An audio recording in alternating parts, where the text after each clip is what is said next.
Hello guys, അപ്പം നമ്മളിന്ന് എത്തിയിരിക്കുന്നത് ധർമ്മടം ബീച്ച് പാർക്കിലാണ്. നമ്മളിതിനെ ധർമ്മടം തുരുത്ത് എന്നാണ് പറയാം. ഈ പറക്കുന്ന ബലൂൺ പിടിക്കുന്ന പിള്ളേർ നമ്മൾ കുറച്ച് സമയം നോക്കിയിന്ന്.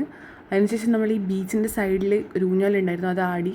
നല്ല രസമായിരുന്നു. പിന്നെ ബീച്ച് കണ്ടുകൊണ്ട് കടൽ കണ്ടുകൊണ്ട് ഇങ്ങനെ ഊഞ്ഞാലാടെ നല്ലൊരു വൈബായിരുന്നു. പിന്നെ ഈ പിള്ളേർ കുറേ റൈഡിലെല്ലാം കയറി. അവിടെ പ്രത്യേകിച്ച് പണ്ടത്തെ പോലെ കുറേ റൈഡൊന്നുമില്ല, എല്ലാം ഇങ്ങനെ പോയിട്ടുള്ളത്. പണ്ട് അവിടെ വരുമ്പോൾ കുറേ റൈഡ് ഉണ്ടായിരുന്നു, നല്ല രസമുണ്ടായിരുന്നു. ഇപ്പം കുറേ എല്ലാം നിർത്തിയിട്ടിട്ടാണുള്ളത്. പിന്നെ അവിടെയുള്ള എല്ലാ റൈഡും പിള്ളേർക്ക് കളിക്കാൻ പറ്റുന്നതാണ്. ഒരു 5 വയസ്സിന് താഴെയുള്ള പിള്ളേർക്കെല്ലാം കളിക്കാൻ പറ്റുന്നത്. അവിടെ തന്നെ പ്രത്യേകിച്ച് വലിയ റൈഡൊന്നും ഇല്ലാത്തതുകൊണ്ട് തന്നെ നമ്മൾ ഫസ്റ്റ് തന്നെ ബീച്ചിലേക്ക് അങ്ങ് ഇറങ്ങി.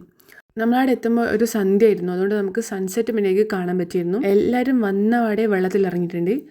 ഞാൻ കുറേ ഈ ബീച്ചിലെല്ലാം വന്നിട്ട് അപ്പം ഞാൻ ഈ ബീച്ചിൻ്റെ ഭംഗിയെല്ലാം ഒന്ന് ആസ്വദിച്ചുകൊണ്ടിരിക്കുകയാണ്. ഈ തിരകളും അസ്തമയ സൂര്യനെല്ലാം കണ്ട് ഭയങ്കര ഒരു പോസിറ്റീവ് എനർജിയാണ് ഈ ഒരു ദൃശ്യം കാണാൻ തന്നെ. 2 ആൾക്കാർ കടലിലേക്ക് ഇറങ്ങണമെന്ന് പറഞ്ഞ് പോയപ്പോൾ 2 ആൾക്കാരെ പിടിച്ചേക്കുന്ന ദൃശ്യമാണ് നിങ്ങൾ കണ്ടുകൊണ്ടിരിക്കുന്നത്. ഇത്രയും വലിയ കടലിലേക്ക് ഇറങ്ങണം കടലിലാണ് അവർ പറയുന്നത്. അവർ പിടിച്ചു മാറ്റാൻ ചെന്നവരാണിവർ. അതിസാഹസികമായി ഇവർ കരക്ക് കയറ്റിയപ്പോൾ അവരവിടെ നിന്ന് പൂയി കച്ചവടം നടത്തുകയാണ്. രണ്ടും കൂടി അവിടെ നിന്ന് എന്തോ വലിയ കാര്യം പരതുന്നതാണ്. അതിനിടയ്ക്ക് ഞാൻ എൻ്റെ ഭംഗിയും കടലിൻ്റെ ഭംഗിയൊക്കെ ആസ്വദിച്ച് നടക്കുകയാണ്. അപ്പോഴാണ് ഗൈസ് വാലന്റൈൻസ് ഡേ ഒക്കെ ആയതുകൊണ്ടാണെന്ന് തോന്നുന്നു 2 കമിതാക്കൾ ചിരിച്ച് സൊറ പറഞ്ഞ് നടന്നു പോകുന്നത് കാണുന്നത്. അപ്പോൾ അവരെ കുറച്ച് സമയം നോക്കി നിന്നു. അവർ മറ്റാരുമല്ല ഗൈസ്, എൻ്റെ മാമനും മാമയാണ്. എന്തൊക്കെയോ കാര്യമായിട്ട് പറയുന്നുണ്ട്. ഇവരത് അറിഞ്ഞിട്ടുണ്ടെങ്കിൽ എൻ്റെ കാര്യം കട്ടപ്പൊയ്യായിരിക്കും. അപ്പോൾ ഇതൊക്കെ കണ്ടുകൊണ്ട് ഇങ്ങനൊരു സങ്കടഭാവത്തിൽ കടലിൽ നോക്കി നടക്കുകയാണ്. അങ്ങനെ സങ്കടഭാവത്തിൽ നടന്നതെന്നല്ല, ഒരു വീഡിയോ എടുക്കാൻ വേണ്ടി നടന്നതാണ്. അത് കിട്ടുമോ എന്ന് ചോദിക്കാൻ വേണ്ടിയിട്ടാണ് തിരിഞ്ഞു നോക്കുന്നത്. ഇല്ല എന്ന് പറഞ്ഞപ്പോൾ പിന്നെയും നടന്നു.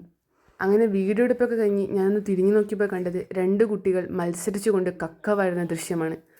കക്ക ഇവർ വരുന്ന പറഞ്ഞ് ധർമ്മടം പഞ്ചായത്ത് കിട്ടുമെന്നാണ് അറിഞ്ഞത്. എന്നിട്ടും വാശിയോടെ ഇവർ കക്കയെ പ്രതീക്ഷിച്ചിരിക്കുകയാണ്. ഇതിനിടയ്ക്ക് ഞാനും എൻ്റെ അമ്മയും കൂടിയിട്ട് കുറച്ച് ഫോട്ടോഷൂട്ട് എടുക്കാൻ പോയാണ്. പിന്നെ ഫോട്ടോഷൂട്ടെല്ലാം കഴിഞ്ഞ് തിരിഞ്ഞു നോക്കുമ്പോഴാണ് കാണുന്നത് കക്ക കിട്ടാതെ വിഷമത്തിൽ പൂയെടുത്ത് പോക്കറ്റിലാക്കി പൂയ്ക്കച്ചവടം നടത്താൻ തീരുമാനിക്കുന്ന 2 പേരെ. അങ്ങനെ പൂയൊക്കെ വാരി കീശയിലാക്കിയ സന്തോഷത്തിൽ ചേച്ചിയും അന്നത്തെയും കൂടി ഇരുന്ന് ആർമാദിക്കുകയാണ്. ആർമാദം കുറച്ച് അതിര് കടന്നും ഇരുന്നും ഉരുണ്ടൊക്കെയാണ് ആർമാദിക്കുന്നത്. അങ്ങനെ കടലിലെ പരാക്രമങ്ങളൊക്കെ അവസാനിപ്പിച്ച് കരയിലേക്ക് കയറുന്നു. അങ്ങനെ കരയിലേക്ക് എത്തിയപ്പോഴാണ് അവരുടെ കണ്ണിൽ അത് പെട്ടത്, കിഡ്സ് ഐസ്ലാൻഡ്. പിന്നെ ഒന്നും നോക്കില്ല, 2 കൂടി അതിലേക്ക് ചാടി വീണു. പിന്നീട് അതിൽ കുത്തി മറയിലായിരുന്നു അവരുടെ പണി. ഇതൊക്കെ കാണുമ്പോഴാണ് വളരണ്ടായിരുന്നു എന്ന് തോന്നുന്നത്. ഇതിനൊക്കെ ആരെ ഏജ് ലിമിറ്റ് വെച്ചതെന്നറിയില്ല. പക്ഷെ എന്ത് ചെയ്യാം, കളിക്കാൻ പറ്റില്ലല്ലോ.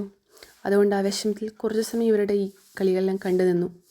അതിനുശേഷം ഇത് കാണാൻ പറ്റാത്തതുകൊണ്ട് തന്നെ ഞാൻ പുറത്തിറങ്ങി വന്ന് ഞാൻ കണ്ടത് 2 നാത്തൂന്മാരുടെയും സൊറ പറച്ചിലാണ്.